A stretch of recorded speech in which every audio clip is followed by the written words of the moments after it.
Hello loves, MsMerlin back with volume 3 of How to Read Runes. So today we're going to cover number 7 in the runic alphabet. Excuse me. Gebo. This set here is made out of citrine and tiger's eye. It's a beautiful X marks the spot. So this is divine gift. Okay, fair exchange, sacrifice, sacred marriage. Okay, so this is all about giving, taking, reciprocation, trade, sacrifices, process of exchange, balance, compensation, equilibrium, law of reciprocation. Okay, and the little quote that goes with this one is, for every gift a curse. Okay, so gratitude, forgiveness, appreciation, hospitality, honor, generosity, exchanged power, generosity, like I said, magical exchange, divine vision, buying. Okay, so what we have on the shadow aspect of this could be like overspending, okay, greed, loneliness, dependence, over-sacrifice, so martyrism, unbalanced behavior, and dishonesty, so lies. Okay, so at a very mundane level, this could mean material gifts, thankfulness, gratefulness, and trade. Okay, this governs if you're going to use it as a sigil. All right, it governs over sex magic. It's also mystical union or sacred marriage between partners. Understanding the true meaning of gifting, okay, and receiving, giving of oneself from within. Harmony between everyone, oneness, brothers, sisters, and lovers, okay, in the like. Contracts, obligations, all right. So this one here is the rune that has perhaps the most lore. When people say Xmas instead of Christmas, it's kind of said to be from this, from the X here, from Gebo, okay?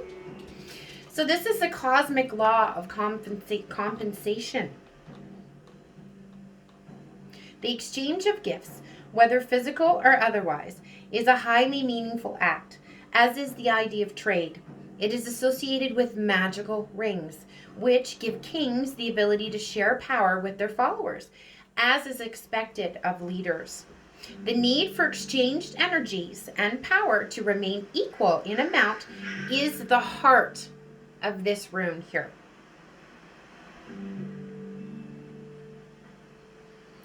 Okay. This is also in ancient ways for expressing what goes around comes around also. There's always a price to pay. All right, every decision you make requires the acceptance of one thing and simultaneously the sacrifice or release of another. Okay, cycles as well. Okay.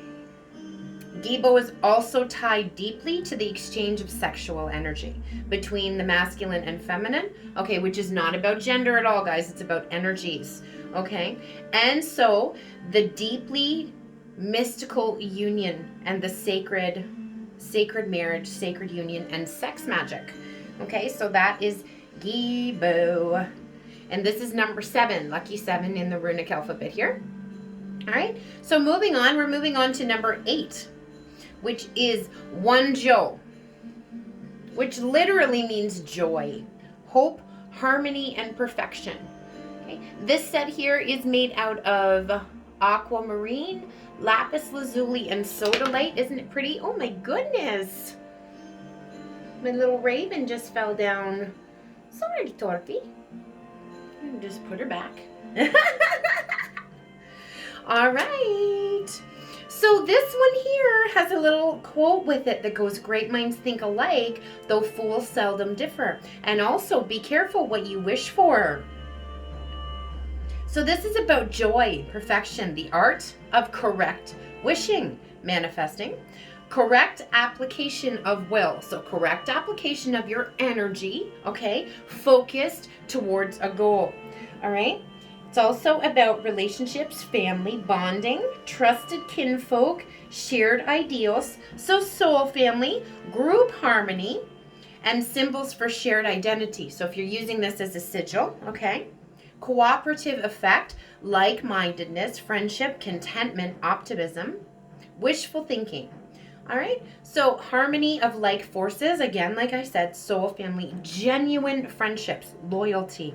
Okay, at a very mundane level, this could represent like a party, a new friendship, family, or community. Okay, the divination for this is joy, harmony, relationships, accomplishments, prosperity.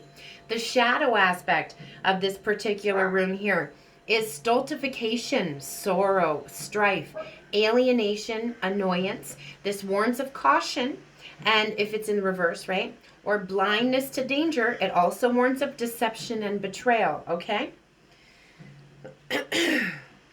So, this strengthens links and bonds. So this, if you wanted to use this as a sigil, okay, you would use it in the case of strengthening links and bonds, invocation of fellowship and harmony, banishing alienation and other inharmonious energies, okay? Bringing in trust, creating joy through the use of true will. So again, focused energy and intention, realization of the link, to all relationships and all things, okay? Oneness, all right? And like I said, the art of correct wishing. So law of attraction, focused intention. Wunjo is the inner urge for realization of your soul's true will to achieve perfection of consciousness and the drive to do this in this lifetime. It wards off sorrow so that the abundant gifts of the multiverse have no trouble bestowing themselves upon you. We find harmonious energies in this one when it is in its light aspect, okay? Group affiliations, functional families, functional soul families, healthy societies, and nations, okay? So also, if you would like to send out good energy to a nation, okay, you would want to use this one as a sigil, okay? This is the rune that guides harmonizing human energies into a whole.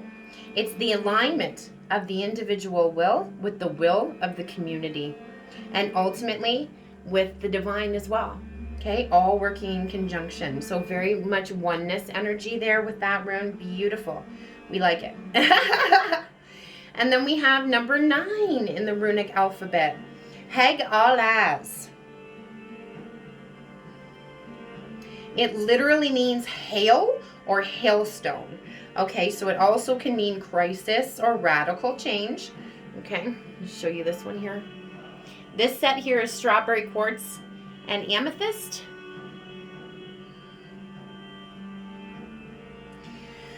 Okay, so catastrophe, disruption, radical change, destructive elements of nature, severe weather, uncontrollable, unavoidable unpleasantness. All right, so also can mean regression. All right. So this is beyond personal human ability to harness, okay? So a lot of the stuff that would have to do with nature, forces of nature, okay? Chaos as well, chaos energy. You cannot control chaos energy, okay? Destructive natural forces, like I said, bad weather, obstacles, surprises you weren't expecting, all right? So change according to ideals. Changes for the long-term good, controlled crisis, corrections, completion, inner harmony. Or if it's in reverse, or the shadow aspect of this rune right here is catastrophe, crisis, stagnation, loss of power, or giving your power away, loss of property, short-term disappointments, victim or lack consciousness, obsession with the past, or blame. All right, so this governs when it's in its light aspect. It governs over completeness and balance of power. So I'm seeing the scales in my mind here. Okay, so integration of your unconscious shadow elements as well, and accepting the inevitability of fate. And interestingly enough, I just started watching a show called Fate today. Evolutionary progress and operations of becoming. All right. So you can also get protection from this rune if you use it as a sigil. Okay, so this is protection from any disharmonious patterns. All right, this also brings awareness to the unconscious idea and ideals. All right, It also helps you get rid of energetic garbage, okay? This rune usually signals a major shift of energies. It's the rune of objective confrontation with past patterns. It'll help you uncover the vast flow of energies around and through your human energy systems, okay? All your chakra centers here, guys, all right? Spiritual awakening often comes in times of deep crisis, okay? And you guys will notice that a lot of you, we have not had easy journeys, okay? And when we started to awaken was in times of trauma, crisis, grief, loss, okay? As the 9th rune, Hagalaz has a special place in the ordering, as 9 has a particular significance. 9 signals completion of a cycle. 9 months is one of nature's most regular human cycles, the gestation period of a baby. Hagalaz can be used as a force of repulsion, okay, to repulse bad energies or banishment, like I said, when you're using it as a sigil. It can also be used as a sigil to dispel the effects of subconscious baggage that you might not even know is there, that might be manifesting in your life, okay? So you can integrate more clearly your shadow elements, all right, so that your life patterns can carry themselves out for your highest good, all right, and come from what you consciously want to manifest, all right? So it also can reveal personal past lives, and early environmental factors and traumas in childhood development. It's also the rune of profound unconscious exploration and personal depth.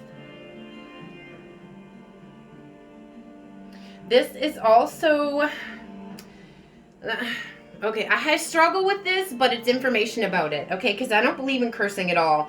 But this, used as a sigil, can be used as a curse. Okay, the reason why I am mentioning it is because it is noted as a quote-unquote clean curse, as the recipient is only experiencing the ill effects of their own accountability.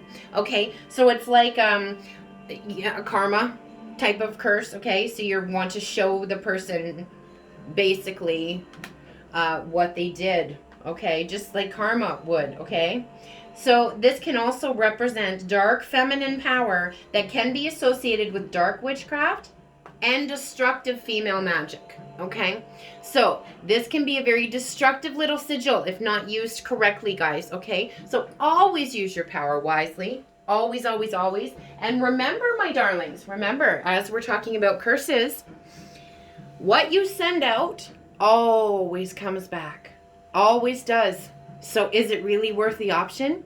If you're sending out negativity or quote-unquote curses to other people, you're really only cursing yourself. So the best advice I can give you is to just not. All right, guys, I hope you enjoyed. I'm wishing you so much love, light, magic, blessings, and witch third eye kisses. Please like, share, and subscribe, as it's great energy exchange and it really helps the channel. Love you so much. MsMerlin out. J'adore.